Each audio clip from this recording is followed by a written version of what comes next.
Fate. The one undeniable pre-established path within one's personal timeline that they cannot escape from, spawning various phrases such as everything happens for a reason and it was meant to be, fabricating an abstract myth that everything that happens within one's life is already predetermined, creating this sort of inevitability in one's life. Funnily enough, depending on how you want to interpret that statement, the Fate series, as many like to refer to it, given that referring to every individual title would take about an hour that I just don't have, is also a series that seems nearly impossible to escape or avoid when venturing into the endless frontier that is anime. No matter how many years pass or how many times we unintentionally let ourselves forget every event that occurred within a particular show or spin-off within the series, or even the visual novel if you're a quote-unquote true enthusiast. Said nobody except the Twitter frogs, sort of rendering this watch or playtime we dedicated to the series null, as if it was never viewed in the first place. Now, whether that legacy continues through memes, shorts, or most likely at the 3 Rule 34 threads on Reddit, it nonetheless always manages to find its way back into the watch list of various weebs for the 3rd, 4th, or even 5th time, bringing with it this unique allure that's hard to say if any other series offers such a novelty. Such was the case for me personally when browsing through OSTs while thinking about what video I want to make next, and sure enough, not just any track had to fall into my lap to remind me of the glorious wonders of this seemingly endless Holy Grail war, but rather I had to be absolutely kicked in the balls with one of the most iconic, soothing, emotional tracks that, when I first found Unlimited Blade Works at the beginning of this spiraling rabbit hole that is the journey of an anime viewer, redefined what it meant to watch through an entire show and have it all be worth it. Now, as for the rest of you, we'll just have to see if this same beauty resonates within your ears, or if I have to find out that half of my viewers are malding racist with a Fate Stay Mad Unlimited skill issue. Fate Stay Night Unlimited Blade Works is the beautiful animated work provided to us by Studio Ufotable in 2014. For all you Demon Slayer frogs of the new era, this is the same animation studio. That follows but one of 3 routes in the Fate Stay Night series, sourced by the visual novel of the same name, which follows the story of Emiya Shirou, a fledgling mage in the midst of his 2nd year of high school who we come to find out is a direct victim and survivor of the previous Holy Grail War that occurred in Fuyuki 10 years ago, which was showcased in episode 1, please refer to the massive fucking fireball in the background. That being the case, despite barely being considered a mage in training, he is nonetheless capable enough to be recognized by the Grail and chosen as one of 7 masters to participate in the Holy Grail War. Whoa, hey, hang on, can you stop speaking hieroglyphics and tell me what the hell is going on?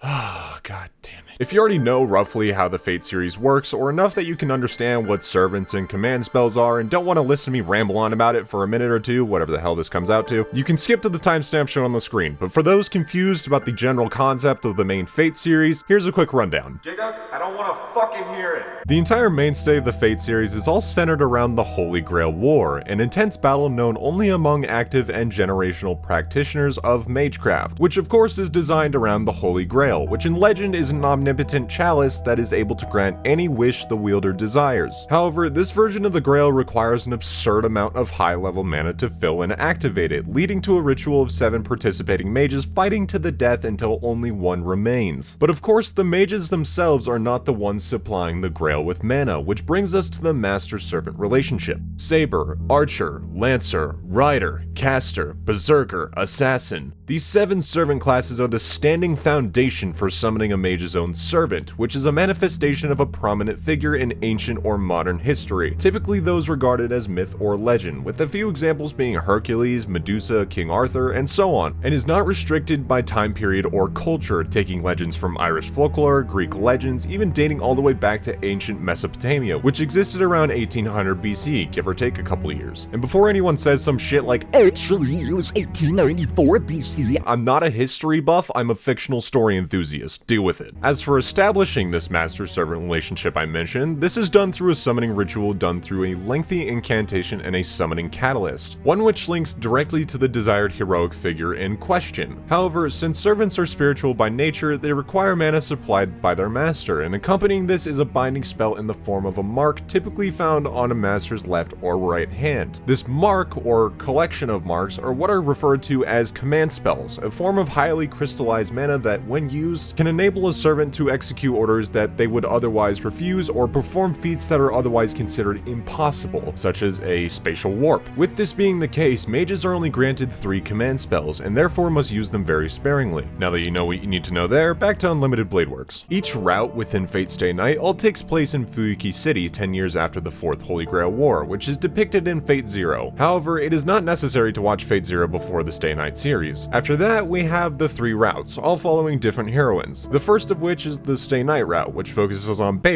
Saber. The third being Heaven's Feel, which focuses on Mato Sakura. And the second, Unlimited Blade Works, follows one of the most iconic tsunderes in the current anime sphere, Tosaka Rin, a cold, calculated, uninterested teenager who has been training as a mage since she was just a child. Having spent quite a bit of time preparing for the coming war ahead, Rin is confident enough in her ability to win the whole thing for herself, but not for some grandiose wish like most others who would participate in the war. Rather, she just wants to win for the sake of winning, seeing as how it's been her family's lifelong dream for generations to win the Holy Grail. However, in her eyes, in order to accomplish such a feat, she wants to summon Saber, the strongest class of all 7 being one of the 3 noble classes, with the other 2 being Archer and Lancer, meaning they have a much higher resistance to magic attacks. That being said, things don't quite go to plan, as Rin comes to find out through a massive crash on the first floor in a demolished living room that she summoned Archer. And to top it all off, this particular Archer is one sarcastic son of a bitch, as badass as nonchalant as he is. That aside, the biggest anomaly being that he doesn't remember which heroic spirit he is, something that shouldn't make any sense. From here, following a good little encounter with our good buddy Lancer here, a little stabby stab in the chest, Rin giving that same stabby stab the finger, then making sure Lancer doesn't reverse Uno card Rin and do another little stabby stab, Rin comes to find out that the 7th master and the one who summoned Saber is none other than the one and only amateur mage with a death wish, Emiya Shirou, and the rest is history. Now, while from here they go from not killing each other so Shirou can figure out what the hell he got himself into, then trying to kill each other, then teaming up, wink wonk. The thing I find most interesting about Rin and Shirou's alliance is the evolution of how they treat each other after slowly learning more about one another than they're already familiar with, which is mainly consistent of Rin learning how battle resilient Shirou is, from taking a spike to the forearm, how eerily calm he is in the presence of casualties, and more importantly, how his past trauma of being the only survivor of the past Holy Grail War's aftermath turned him into an absolutely broken individual, going as far as to sacrifice whatever chance he has at his own happiness for the sake of helping others, given his self-belief that he doesn't deserve to live an at least somewhat self-centered life after being the only one that was saved, and has this desire to use this life he regained to make sure no one else loses theirs. This self-belief is so ingrained in him to the point that he dons this look in his eyes whenever he fails to do so, being a mix of shock, wrath, and self-hatred. And this very same self-ingrained belief is what begins to define both Rin and Archer, who I want to briefly explain separately. See, Rin may be hot-tempered and can be a step below being just as cold and calculated as a machine, but she's also majorly a woman of principle. She not only has her own sort of code of honor that she will not back down from, with the exception of a situation being altered due to wanting to pay back a favor or turn the tides to her advantage, she also has a rather strong moral compass, as well as a healthy amount of self-confidence, not batting an eye to anything that doesn't pique her interest, and being even more confident in her combat and strategical ability as a ranged mage. With this in mind, Shirou's entire identity with the way he lives his life can't be seen any other way than absolutely twisted in her eyes. Not only lecturing him about learning to cherish his own life to the point where it drives her to tears, but also developing an even stronger desire to fix the broken soul whose unending determination and stubbornness has always both perplexed her and been an object of her admiration for so long. To put it simply, whether she wants to admit it or not, which she never will, cause she's Rin and that's her whole personality, XD, she doesn't want to see Shirou drive himself down this path of no return, which will ultimately result in a life of endless suffering and self-sacrifice, not bearing even a single thought to his own well-being. Reason being, well, the end result is turning into someone like Archer. Now, this is the one thing I'm not gonna give a shit about, cause, well, I don't know. You tell me. You tell me if I need to explain further why these two look so damn similar.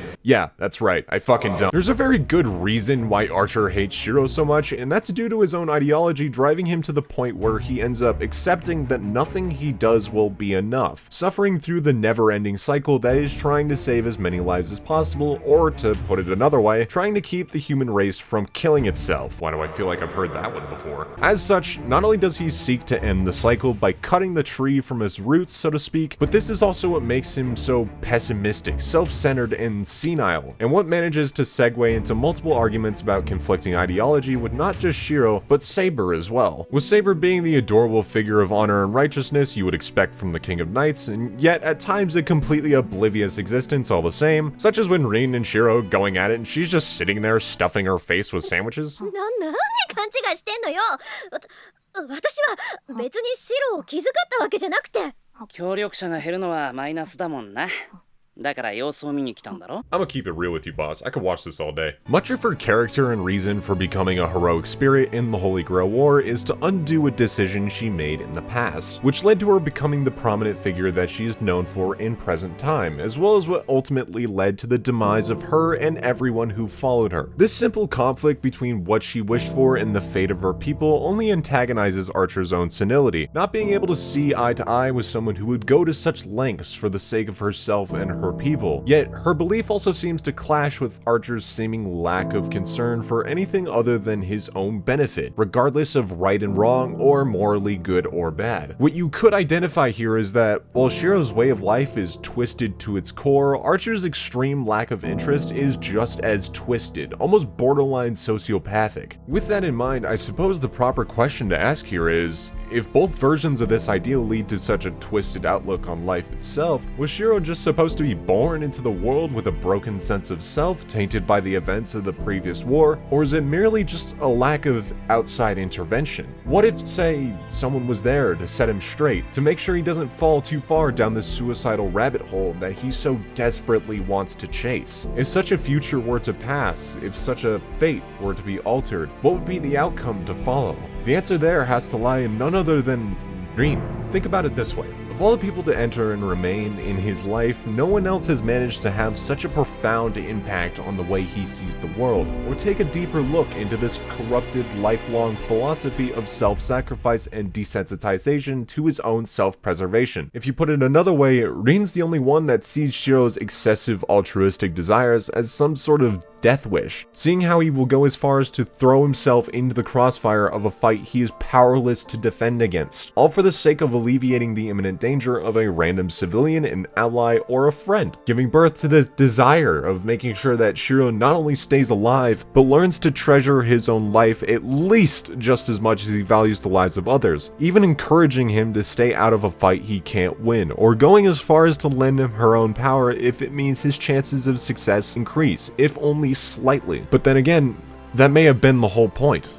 Maybe none of this was about whatever ridiculous wish that could be granted from the accursed Holy Grail, but rather the means at which it took to reach this destination. You could almost say that this one chance encounter was the whole purpose of all the training, the saved lives, and the battle of ideology that followed suit. All of this, just as the beginning of an even longer journey, from being saved not once, but twice, only learning to repay that debt by taking up his blade in defense, in retribution, and in seeking answers by his own ideal, which is shown to become brittle and shatter entirely against the cruel reality that is humanity. All of this just to experience what it means not just to live for others in a less deranged, deluded fashion, but to live for himself because of others around him. Or maybe I'm wrong. Perhaps it was all staged from the beginning, dating all the way back to that day 10 years ago, when the small world around him went up in flames, only to regain that world for the sake of being able to gaze at the stars, to meet the companion that once accompanied his adoptive father all those years ago, to take on the version of himself who stuck true to the ideal planted in his mind, only to lose his way in the process. All of this, just to meet the one soul in existence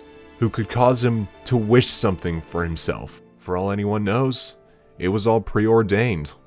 You could even say it was an inevitability, that it was their destiny, that it was their fate.